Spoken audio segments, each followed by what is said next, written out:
In 1887, Nikola Tesla filed a series of patents detailing everything necessary to generate electricity using alternating current, or AC.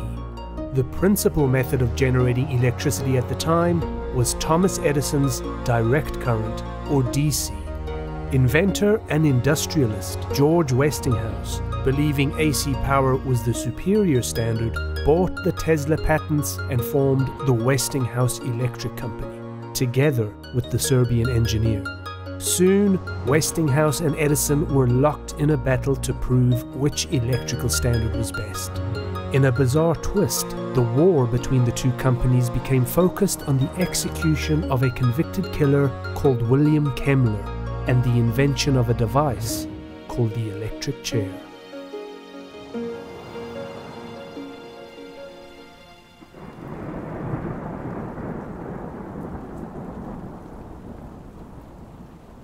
In 1879, electric lighting had captured the public's imagination. Inventor Charles Francis Brush had unveiled an electric arc light and a dynamo to power it. The light could produce a glow equivalent to 4,000 candles. Arc lights were cheaper than the alternative gas or oil lights, but they created a harsh buzzing sound and a flickering light. They required frequent maintenance and, importantly, they were much too bright for indoor use. In his laboratory in Menlo Park, New York, inventor Thomas Edison was watching these developments with interest. On New Year's Eve of 1879, Edison unveiled his electric light bulb. Although he wasn't the first inventor to make progress on the incandescent light bulb, his filament of carbonized bamboo fiber was the best and most efficient.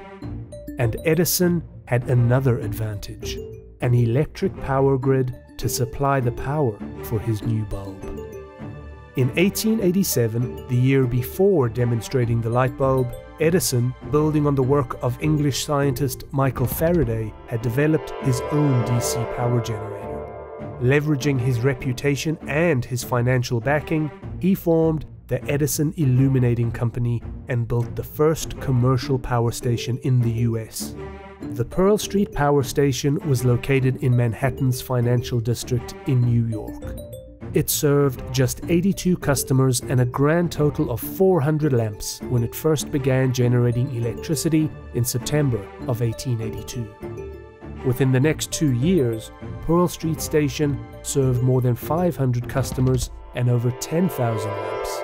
But it soon became clear that DC was not a practical or affordable system for keeping the lights on. With direct current, electric charge flows in one direction and it delivers a constant voltage. In practice, this presented several challenges. Firstly, the relatively low voltage that streetcars, street lights, and light bulbs required couldn't travel long distances, meaning an expensive power station would have to be constructed every few miles. This made providing electricity to rural areas extremely difficult. And secondly, because DC delivers constant voltage, devices requiring different voltages required specialized generators and their own separate lines. Edison had planned on using underground wiring, but demand was so high that many parts of the city received their electricity from power lines hung on utility poles, resulting in New York streets that looked like this. The inefficiency of DC power was becoming clear. Fortunately for consumers, Edison had recently employed a talented young engineer and put him to work at the Edison Machine Works on Manhattan's Lower East Side. Unfortunately for Edison, that engineer's name was Nikola Tesla.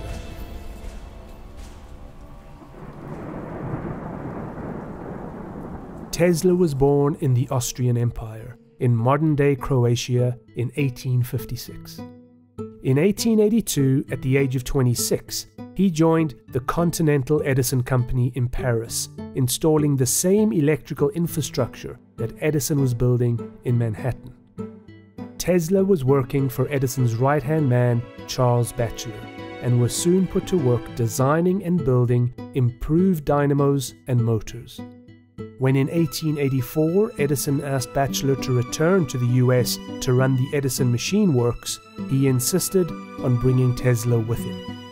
At the machine shop, Tesla was tasked with overcoming the limitations of supplying direct current. It just so happened that Tesla already had a solution: switch to alternating current. Alternating current was easier and cheaper to produce, and it solved the two major issues with Edison's DC power. Firstly, using higher voltages, AC could be transmitted over long distances, removing the need for an excessive number of power stations. And secondly, when it reached its destination, simple transformers could step the power down to the lower voltages that most machines required, reducing the load on utility poles struggling under the weight of dedicated DC power lines. AC generators and transformers already existed. The limiting factor for an AC power system was a lack of customers. No one had been able to produce an effective AC-powered motor, so there were no machines or appliances that required AC power. Despite being cheaper and more efficient, the economics of building an AC power grid didn't stack up. But back in 1882, Tesla made a breakthrough. He developed a motor that defied conventional thinking. In his motor, Tesla created a rotating magnetic field in the stator, the stationary part of the motor. As the magnetic field rotated, it induced an opposing electric field in the rotor, causing it to turn. His motor could convert AC current into smooth mechanical motion. Tesla had developed the missing link in the AC power chain. When Tesla's ideas were presented to Thomas Edison, however, the Wizard of Menlo Park wasn't convinced. He thought the risks of alternating current outweighed the benefits. He believed that by transmitting at such high voltage, AC power was inherently more dangerous than DC. But perhaps even more importantly, Edison had a vast DC infrastructure already built, and a number of valuable DC patents. By switching to AC, all of that would be compromised. In frustration, Tesla quit. It was 1885. Tesla set out to raise capital for his own company, even digging ditches for the Edison Company to pay his bills, until eventually he secured funding that allowed him to continue work on his AC motor. In 1887, Tesla filed 7 patents describing a complete alternating current system based on his induction motor, including generators, transformers, transmission lines, and lighting. A few months later, Tesla delivered a lecture about his revolutionary new system to the American Institute of Electrical Engineers. It attracted the attention of inventor and industrialist George Westinghouse. In April of 1869, George Westinghouse was 23 years old when he patented one of his most important inventions, the air brake. In a time when train accidents were all too frequent, this device enabled trains to be stopped with fail-safe accuracy for the first time. Seeing potential profit in his invention, he formed the Westinghouse Air Brake Company in July of 1869. Eventually, his air brake was adopted on the majority of the world railroads, making Westinghouse a very wealthy man.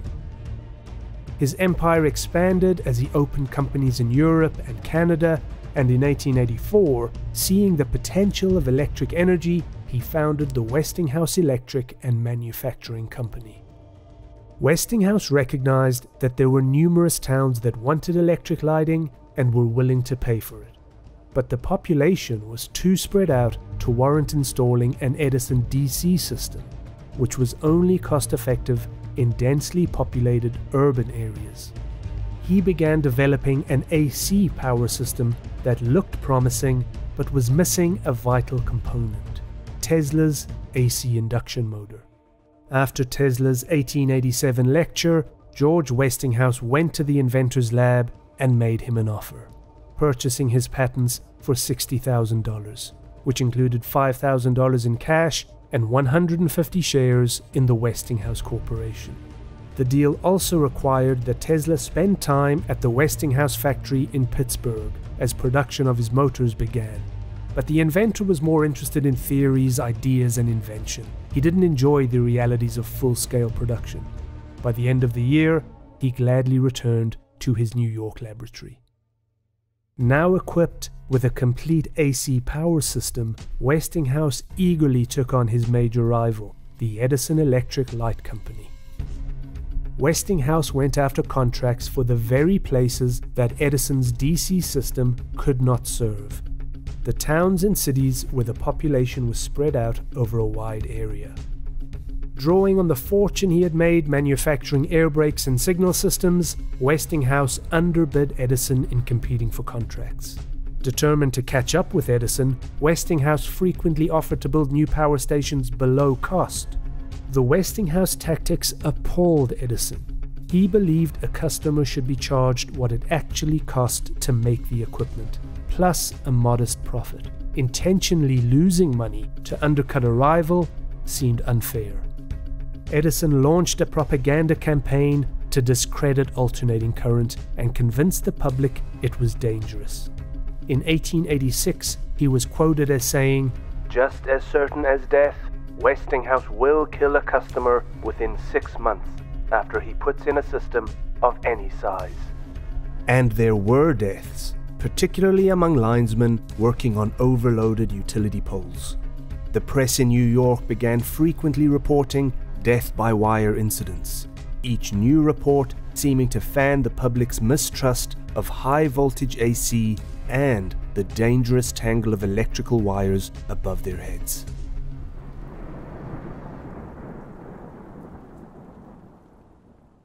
In November of 1887, Edison received a letter from a dentist called Alfred Southwick, who was a member of the New York State Commission on Human Execution, which was tasked with finding a more humane way to carry out capital punishment in the state.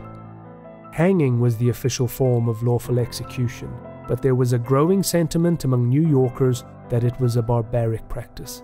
There were far too many newspaper stories of hangings gone wrong. Broken ropes requiring hurried do-overs, incorrectly measured drops resulting in near decapitations, and men slowly strangling to death instead of instantly breaking their necks. In 1886, the governor of New York appointed a commission to find a form of execution more humane than hanging. The committee made a very thorough study of the history of capital punishment. But of the 34 methods investigated, only 4 were deemed worthy of serious consideration: the guillotine, the garrote, the firing squad, and the gallows. All of these, however, were considered unsuitable because they mutilated the body or were otherwise seen as cruel. 2 new options were suggested: lethal injection and death by electricity. The first was rejected because lethal injections would have to be performed by competent physicians who, it was thought, would refuse to violate their oath to preserve life. This left electrocution. One member of the committee was already convinced that electrocution was the best option. In 1881, dentist Alfred Southwick had observed the quick and seemingly painless death of a dock worker who had accidentally touched a live electric generator. The dentist carried out some crude experiments of his own and even produced designs for an early version of the electric chair. But to convince other commission members, he needed expert advice and support. Southwick wrote to Thomas Edison on November 8, 1887, asking his opinion of legal electrocution and information on the necessary strength of current to produce death with certainty in all cases and under all circumstances. Southwick also asked Edison to recommend specific equipment for electrocution. Edison, who opposed capital punishment, at first declined to get involved with the commission's work, but the dentist persisted and Edison changed his mind. He wrote back to Southwick recommending that the best appliance in this connection is, to my mind, the one that will perform its work in the shortest space of time and inflict the least amount of suffering upon its victim. This, I believe, can be accomplished by the use of electricity, and the most suitable apparatus for the purpose is that class of dynamo electric machinery which employs intermittent currents. The most effective of these are known as alternating machines, manufactured principally in the country by Mr. George Westinghouse. In June of 1888, an open letter appeared in the New York Post, written by self-trained electrical engineer Harold Brown, characterizing alternating current as damnable and dangerous. He contended that even at low voltages, alternating current was much more lethal than direct current, and proposed, in the interest of public safety, that all high voltage lines be removed from the city. Brown was criticized for providing no proof to substantiate his claims, so he approached the most high-profile alternating current critic, Thomas Edison. Brown asked for Edison's support for a series of experiments that would prove that alternating current was a dangerous and deadly standard. Edison eventually agreed to help both Southwick and Harold Brown. In those two letters, Edison saw an opportunity. By combining these parallel debates over the lethality of alternating current and electrocution as a method of capital punishment, he could strike a blow in his war with Westinghouse and end the challenge of alternating current for good.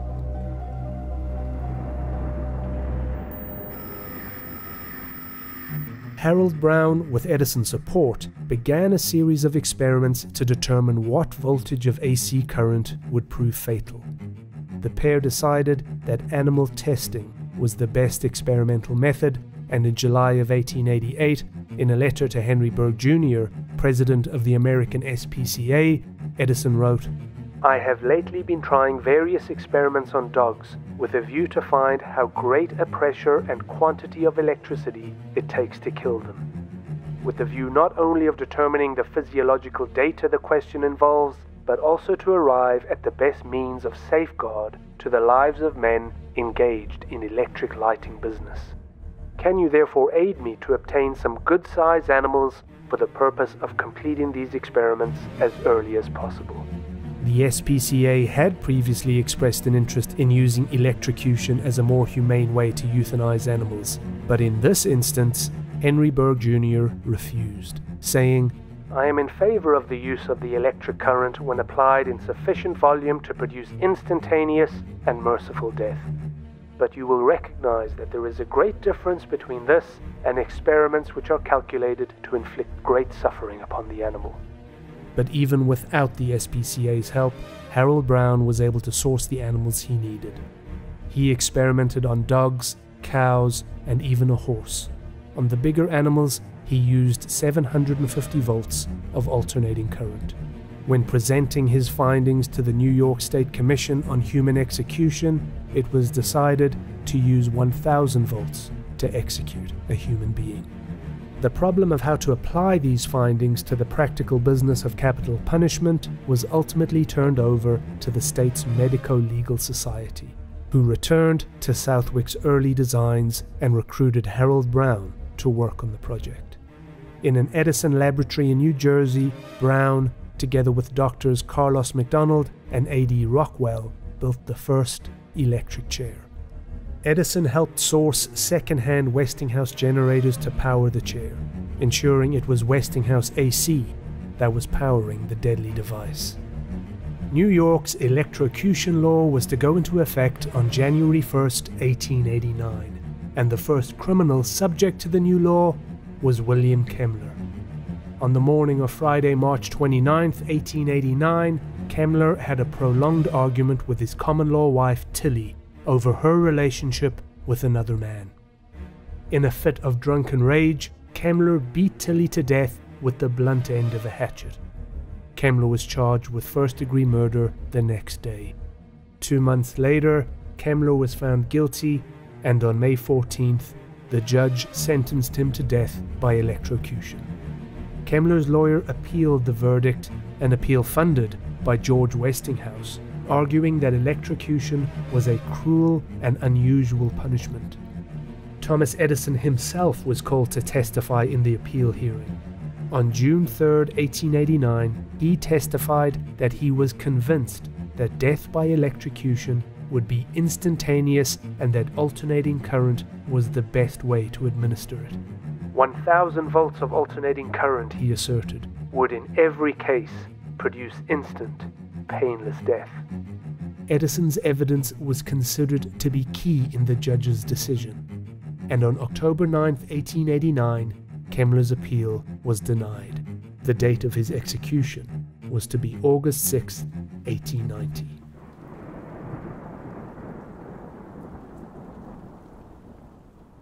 At 6:40 a.m. on August 6, 1890, Kemmler was strapped into Harold Brown's chair at Auburn Prison and wired to an AC dynamo. When the current hit him, Kemmler's fist clenched so tight that blood began to trickle from his palm down the arm of the chair. His face contorted, and after 17 seconds, the power was shut down. Alfred Southwick, the father of the electric chair, was in attendance and proclaimed to the witnesses, "This is the culmination of 10 years' work and study.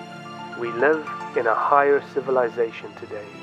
Yet behind the dentist, Kemmler began to gasp for air. "Turn on the dynamo," someone shouted. "The man is not dead." The dynamo needed time to build up its current, and Kemmler wheezed and gasped before the horrified witnesses. When the electricity again began to course through his body, it lasted 72 long seconds, and was turned off only after a terrible burning odor filled the chamber. Kemmler was pronounced dead by Dr. Edward Spitzker, who predicted there will never be another electrocution. George Westinghouse was horrified by the reports of Kemmler's execution. "It has been a brutal affair," he said. "They could have done better with an axe."